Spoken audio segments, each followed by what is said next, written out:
ஃபன்னாக செய்தாலும் மிக டேஸ்டியாகவே இருந்தது. ஃப்ரெண்ட்ஸ், இரத்த பொரியலுக்கு நாம் கடாயில் 5 ஸ்பூன் நல்லெண்ணெய் ஊற்றி 1 ஸ்பூன் ஜீரகம் போட்டு நறுக்கிய 2 பெரிய வெங்காயத்தை போட்டு நாம் நன்றாக வதக்க வேண்டும்.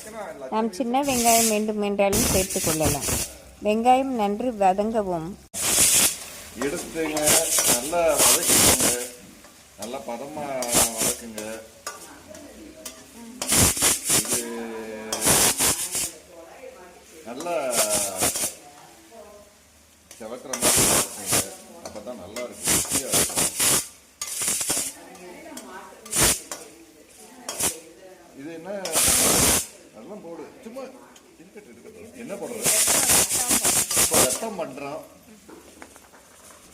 வெங்காயம் நன்றாக வதங்கவும் 4 பச்சை மிளகாயை நாம் நறுக்கி போட வேண்டும். எனக்கு ரத்தம் பண்ண தெரியாது. எங்கள் அருமை பெருமை எங்கள் அம்மா பண்ணுகிற.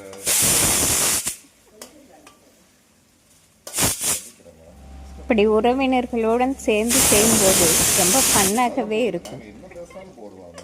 நாங்களாம் இந்த இதெல்லாம் கிடையாது. நீங்கள் என்னமா டிஸ்டர்ப் பண்ணுறீங்க? பண்ணுறது டீ போடுறீங்களா? சாப்பிடுங்க நல்லா குடிங்க. அதான் டீ சாப்பிட்டியா? வேணுமா? என்ன வேணும்? கஷ்டப்படுறது பார்த்தா எனக்கு ரொம்ப இதாக இருக்கும். பார்த்தீங்களா, இதான் ரத்தம், ஆட்டு ரத்தம். அண்ணி செய்கிறாங்க.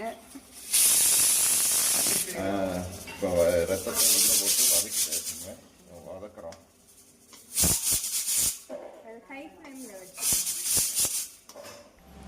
நாம் இரத்தத்தை சேர்த்து நன்றாக கிளறிக்கொண்டே இருக்க வேண்டும். கைவிடாமல் கிளறிக்கொண்டே இருந்து ஃப்ரெண்ட்ஸ், ரத்தத்தை பதமாக வதக்கணும்னா ஃப்ரெண்ட்ஸ்,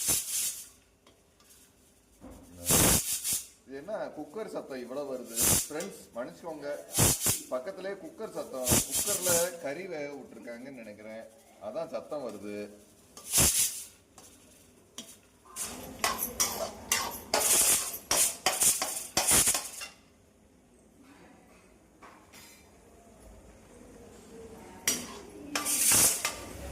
இந்த அளவு ரத்தம் வதங்கி வரவும் நாம் 1 ஸ்பூன் தூள் உப்பும் 1/2 ஸ்பூன் பெப்பர் பவுடர் போட்டு தேங்காய் துருவல் சிறிது தூவி இறக்கிவிடலாம். இது சூடாக குழந்தைகள் பெரியவர்கள் அனைவரும் சாப்பிட்டால் ஆரோக்கியமாக இருப்பதோடு மிக டேஸ்டியாகவும் இருக்கும். Thank you friends.